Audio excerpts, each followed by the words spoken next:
Ben ritrovati al meteo di Antenna 3. Condizioni di maltempo diffuso sulle nostre regioni con possibili fenomeni anche violenti. Vediamo insieme il dettaglio di martedì 9 gennaio. Sul Veneto piogge diffuse, anche moderate, possibili un po' su tutti i settori. Più spazi soleggiati sulle province meridionali, sia pure con qualche foschia e nubi basse. Migliorerà entro seranotte.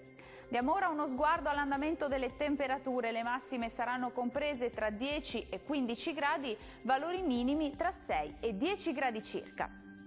Spostiamoci ora a vedere che tempo farà sul Friuli, Venezia e Giulia.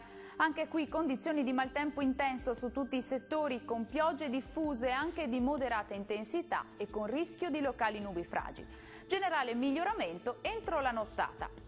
Le temperature massime saranno comprese tra 11 e 14 gradi, valori minimi tra 9 e 12 gradi circa. Concludiamo infine con uno sguardo alla situazione del Trentino Alto Adige. Sarà instabile anche sulla nostra regione, con molte nubi e precipitazioni diffuse, specie sui settori meridionali, localmente anche a carattere nevoso altrove. Le temperature massime saranno comprese tra 5 e 9 gradi, minime tra 7 e 2 gradi circa.